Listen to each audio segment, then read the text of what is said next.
सुप्रभात बच्चों। आज हम पुनः सहर्ष स्वीकार है गजानन माधव मुक्तिबोध की कविता की अगली कड़ी लेकर उपस्थित हुए हैं। बच्चों, आज हम देखेंगे किस प्रकार गजानन माधव मुक्तिबोध जी अपने प्रिय स्नेही जन अभिन्न प्रिया को या प्रियतमा को भूलने की बात करते हैं। ये सुख दुख अवसाद या पीड़ा हर्ष विषाद ये सहर्ष स्वीकारा है, क्योंकि प्रिय की उनकी प्रेरणा अनुभूति जन्य है, अतः कवि ने स्वीकार करते हैं। किंतु अथक अत्यधिक प्रगाढ़ प्रेम के कारण कवि स्वतः खड़ा नहीं हो पा रहा। स्वतः उसका अस्तित्व, अपने अस्तित्व बोध के लिए वह लड़ाई करता है। अपने अस्तित्व को बचाए रखने के लिए वह अपने अन्यतम प्रिया को, अभिन्न प्रिया को भूल जाना चाहता है। इसलिए कवि यहाँ पर इन पंक्तियों में वह कहता है, सचमुच मुझे दंड दो कि भूलूं मैं तुम्हें भूल जाने की। दक्षिण ध्रुवी अंधकार अमावस्या शरीर पर चेहरे पर अंतर में पालूं मैं, झेलूं मैं, उसी में नहालूं मैं, इसलिए कि तुमसे ही परवेष्टित आच्छादित रहने का रमणीय यह उजाला अब सहा नहीं जाता। ममता के बादल की मडराती कोमलता भीतर पिराती है, कमजोर और अक्षम हो गई है आत्मा यह, छटपटाती छाती की भविष्यता डराती है, बहलाती सहलाती आत्मीयता बर्दाश्त नहीं होती। कवि यहाँ पर स्पष्ट करता है कि हे प्रेरणादायक सम्यक प्रेरणा, जो संसार में उठा पटक और दुख अवसाद भूख प्यास पीड़ा आदि में को अंगीकार या स्वीकार करने की जो प्रेरणा देती है, कवि उसे भूलना चाहता है। वह चाहता है वह उसे प्रिया का भूलने का दंड मिले या प्रिया को दंड भूल जाए।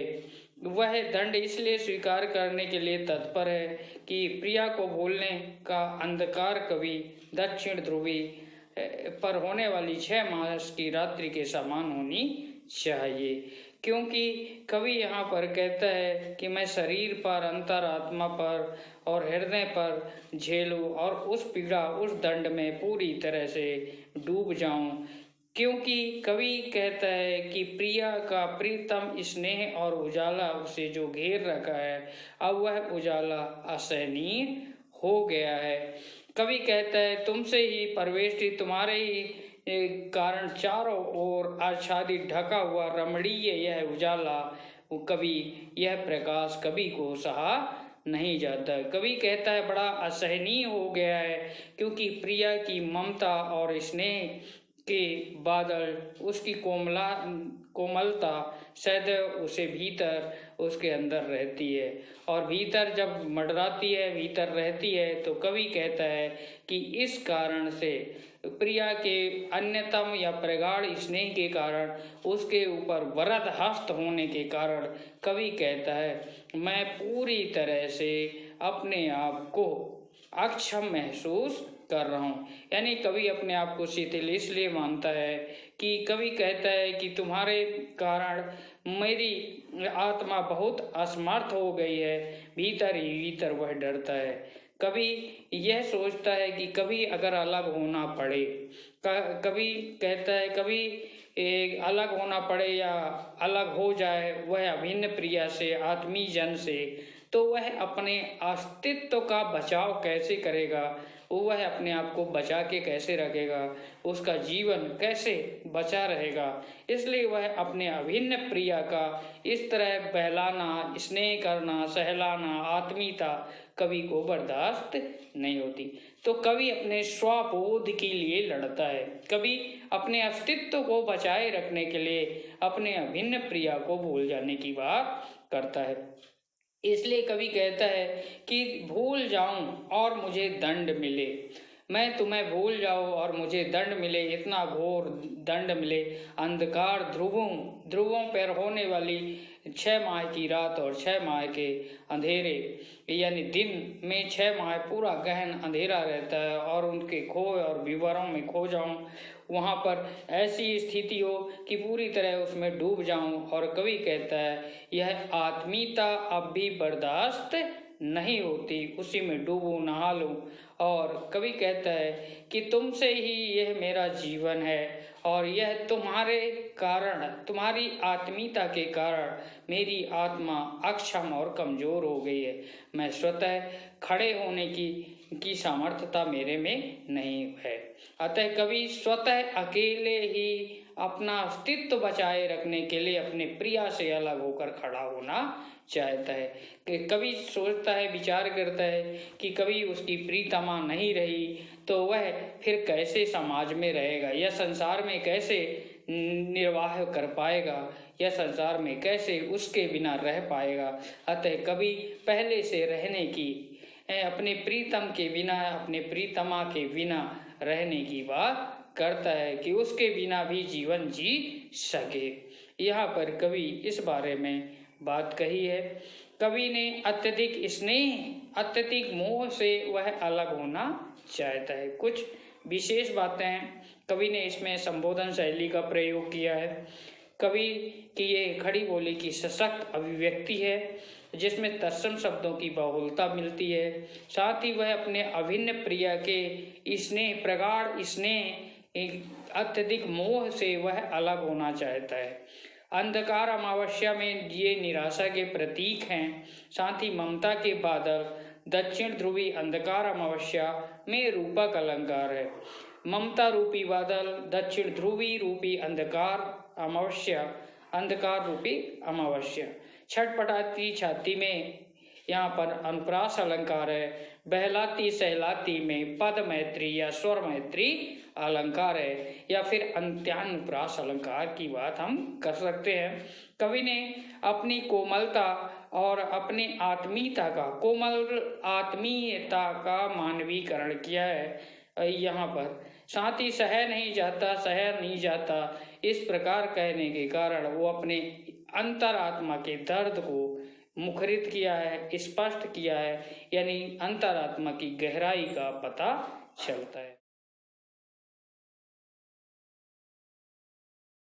कवि क्या कहते हैं, सचमुच मुझे दंड दो कि हो जाऊं पाताली अंधेरे गुहाओं की विवरों में, धुएं के बादलों में बिल्कुल मैं लापता कि वहाँ भी तुम्हारा ही सहारा है। इसलिए जो कुछ भी मेरा है या मेरा होता सा लगता है या होना सा संभव है या कार्यों का घेरा है या कार्यों का वैभव है, सहर्ष स्वीकारा है, इसलिए कि जो कुछ भी मेरा है या जो कुछ भी मेरा है वह तुम्हें प्यारा है। तो इस प्रकार कवि यहाँ पर बताता है वह अपने प्रिया के स्नेह से दूर होना चाहता है। सचमुच मुझे दंड दो और पाताली अंधेरे गुफाओं के विवरों में, गुफा हो और गुफाओं में वहाँ पर खो हो, खड्डे हों और उनके सुरंगों में पूरी तरह वह खो जाने की बात करता है। कवि ऐसा दंड चाहता है कि वह प्रिया के ना होने पर का आभास हो, प्रिया के ना हो और पाताल की अंधेरी गुफाओं और सुरंगों में खो जाए। ऐसी जगह में वह स्वयं जाना चाहता है अस्तित्व का, जिससे वह अपने प्रिया के अस्तित्व का अनुभव ना कर पाए। किंतु फिर भी वह कहता है कि जहाँ धुएं के बादल हो और गहन अंधेरा हो, मैं बिल्कुल लापता हो जाऊं और उसके बावजूद भी, लापता होने के बाद भी वहां पर भी मेरे जीवन का कोई प्राण कण शेष है तो तुम्हारा ही सहारा है। कवि ने यहाँ विरोधाभास की बात की कि लापता हो जाऊं और तुम्हारा ही सहारा है, यानी जीवन जीने की आशा अगर एक किरण भी जीवन की बची हुई है तो तुम्हारा ही सहारा है। यहाँ पर विरोधाभास कवि का झलकता है। इसलिए कि जो कुछ भी मेरा है या मेरा होता सा लगता है या होता सा संभव है, यानी भूत भविष्य वर्तमान तीनों काल में कवि अपने उस अभिन्न प्रिया से या प्रीतमा से वह उस पर प्रगाढ़ प्रेम या उसके स्नेह और आशीर्वाद या उसके अस्तित्व का वह बोध करता है। वह आत्मा में वह उसके प्रेम को अनुभव करता है। उस अनुभूति जन्य प्रेम से आच्छादित है, ढका हुआ है, घिरा हुआ है। इसलिए वह कहता है सभी वह तुम्हारे कार्यों के कारण ही कार्यों का घेरा है। कार्य और कारण, तो जो भी मेरे कार्य हो रहे हैं उसका कारण या उसके पीछे केंद्र बिंदु तुम ही हो, तुम ही मेरी प्रेरणा हो। यह कार्यों का वैभव हो। वैभव यानी पूंजी, संपत्ति, ऐश्वर्य, यानी मैं जो भी कार्य कर रहा हूँ, मुझे जो भी सफलताएं मिल रही है, उसके पीछे एकमात्र तुम ही कारक हो, कारण हो। अब तक जिंदगी में जो कुछ था या जो कुछ है सहज स्वीकारा है। कवि यहाँ पर कहता है कि वह अभिन्न स्नेहिका या प्रेमिका या प्रीतमा के कारण जीवन में जो भी सफलताएं प्राप्त हुई या असफलताएं मिली या जो भी उनमें जो भी बोध हुआ, वह उसके प्रिय के कारण ही वह उन्नति या हर्ष, विषाद, दुख, सुख है उससे ही संबंधित है या उसके प्रियतमा के कारण है। यानी वह जीवन की जितनी भी अपार संभावनाएं हैं वो प्रियतमा के कारण है। क्योंकि यहाँ पर कवि कहता है कि इसलिए कि जो कुछ भी मेरा है वह तुम्हें प्यारा है, यानी मेरा सर्वस्व तुम्हें अर्पित है। जो कुछ यानी भूत, भविष्य, वर्तमान तीनों कालों में वह अपने प्रिय की देन है। तो कवि ने यहाँ प्रेम की अनन्यता का वर्णन किया है। कवि का वह प्रिय सांसारिक है या ईश्वरीय है, नैसर्गिक है, आखिर वह है क्या? कवि का प्रिय स्त्री है या पुरुष है?